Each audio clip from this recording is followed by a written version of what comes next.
Halo teman-teman, bertemu kembali di Dimove CS.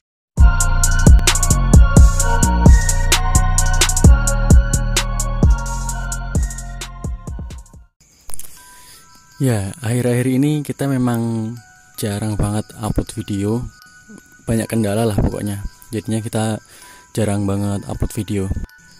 Di video kali ini masih sama, kita akan membahas hal-hal yang berbau horor.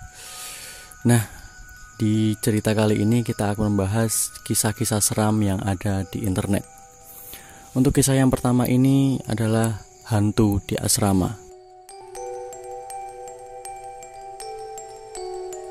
Pasti banyak kalian sudah banyak ya mendengar kisah-kisah seram atau kisah-kisah hantu yang ada di asrama, entah itu asrama kampus atau asrama sekolah. Dan pasti ceritanya ya gitulah, diceritakan turun-temurun dari kakak tingkat terus ke adik tingkat terus sampai seterusnya. Nah, untuk kisah ini diawali oleh anak yang bernama kita panggil saja dia Bro. Nah, si Bro ini tinggal di sebuah asrama sekolah. Memang banyak kakak tingkat yang bercerita tentang adanya hantu di asrama tersebut. Tapi si Bro ini tidak yakin dengan cerita tersebut dan menganggap cerita itu hanya cerita bohong belaka. Hingga pada suatu malam yang tenang, sekitar pukul 2 dini hari, si Bro ini ingin buang air kecil ke kamar mandi. Tapi si Bro takut dan berniat membangunkan temannya yang tidur di ranjang atas.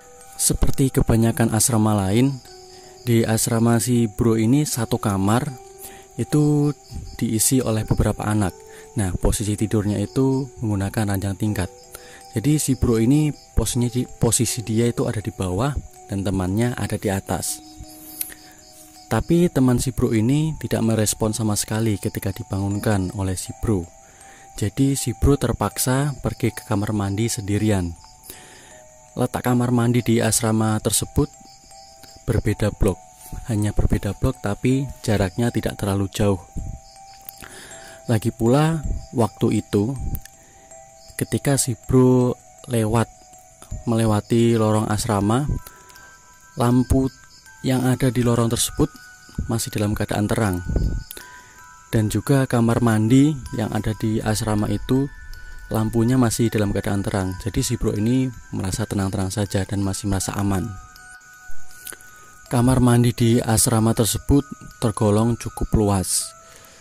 Di kamar mandi itu ada beberapa toilet, shower, dan ada juga tempat untuk mencuci baju dan juga bak mandi.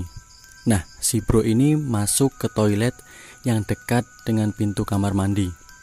Ketika lagi buang air kecil, tiba-tiba terdengar suara seperti orang lagi menyikat baju. Suaranya seperti ini. Srek, srek, srek, srek. Ya, layaknya orang menyikat baju lah, seperti itu. Nah, si Bro ini dia berpikir, siapa sih yang mencuci baju, yang lagi nyuci baju jam 2 malam? Dia bertanya-tanya seperti itu. Ataukah mungkin penjaga asrama atau siapa?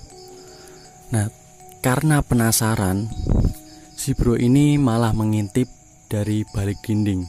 Jadi posisi dia itu masih di dalam toilet dan dia mengintip keluar seperti itu.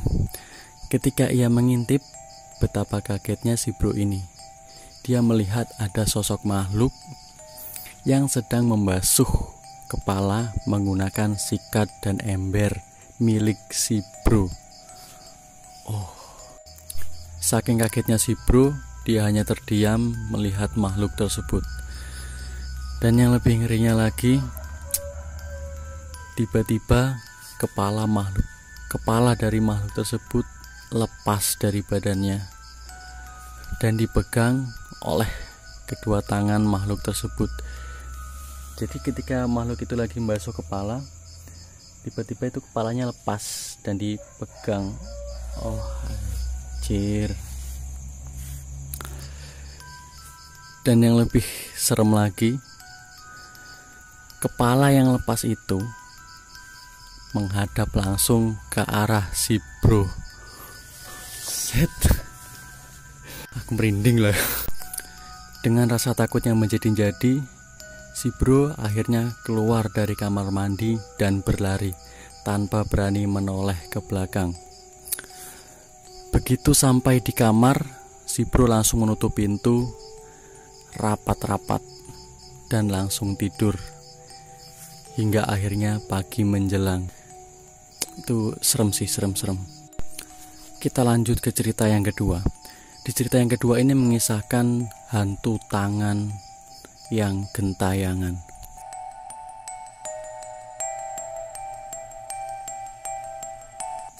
Nah, untuk hantu tangan ini, untuk cerita kali ini dialami oleh seorang, kita sebut saja Ray. Nah, si Ray ini mengalami kejadian horor tersebut di rumah temannya. Nah, waktu itu si Ray diajak menginap di rumah temannya. Kita sebut saja temannya ini si Choi.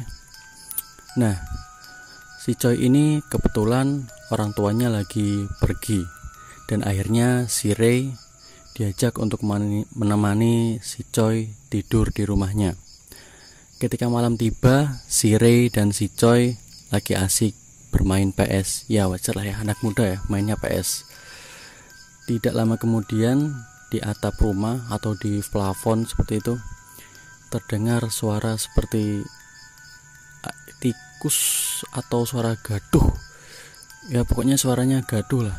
Nah, si Ray ini kaget dong dengar suara berisik seperti itu, karena dia baru pertama kali menginap di rumah si Choi. Nah, si Ray ini dia bertanya kepada si Choi, suara apa sih itu kok berisik sekali? Dan si Choi pun menjawab dengan santai, dengan tertawa, halah palingan suara hantu tangan buntung. Dan tidak lama kemudian suara itu terdengar lagi di dekat tangga di sebelah gudang.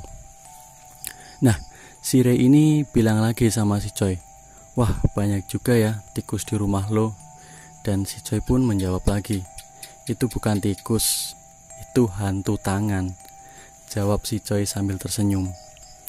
Nah, tidak terasa waktu sudah tengah malam dan mereka berdua ingin segera tidur. Tapi si Ray ya mendapat panggilan alam. Dia ingin buang air kecil dan ia langsung menuju kamar mandi untuk buang air kecil sendirian. Ketika si Ray masuk ke kamar mandi, tiba-tiba suara berisik itu terdengar lagi dari arah gudang. Dan tiba-tiba pintu toilet seperti ada yang menggedor. Tapi si Ray ini menyangka bahwa yang menggedor pintu itu adalah si Choi.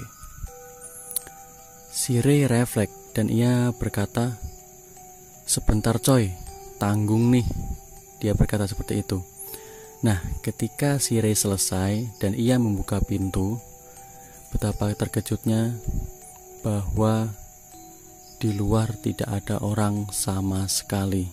Nah, si Ray ini dia langsung cepat-cepat bergegas kembali ke kamarnya.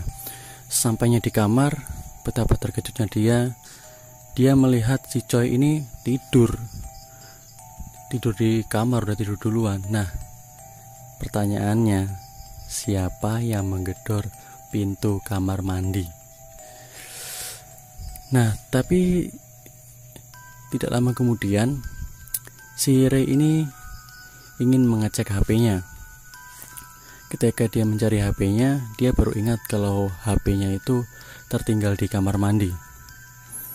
Nah, seketika ia langsung kembali lagi ke kamar mandi untuk mengambil HP-nya yang tertinggal. Nah, ketika HP-nya ini sudah diambil, si Ray langsung ingin kembali lagi ke kamarnya.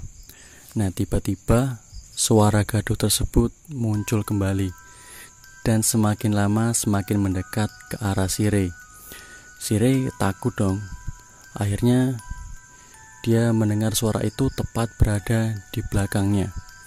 Akhirnya dia menoleh ke belakang dan betapa kaget dan gemetarnya dia melihat hantu sepotong tangan.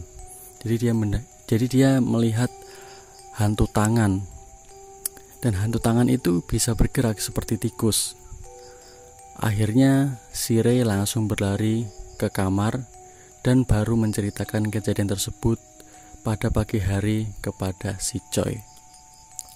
Nah, ketika pagi harinya si Ray menceritakan kejadian itu kepada si Choi ini cuma tertawa mendengar cerita dari si Ray. Kan karena dari awal si Ray ini tidak percaya kalau di rumahnya si Choi itu ada hantu tangan, dan si Ray tidak mendengar perkataan dari si Choi bahwa suara yang didengar oleh si Ray ini adalah suara hantu tangan, bukan suara tikus. Ini saya merinding sebenarnya, karena ini kita bikin video itu jam 12 lebih. Kita lanjut jam 12 lebih 8 menit. Ya, mungkin segitu dulu video dari kita. Seperti biasa, jika kalian suka dengan video ini, jangan lupa like, share, comment, and subscribe. Terima kasih telah menonton video ini. Sampai jumpa di video-video kami selanjutnya. Terima kasih.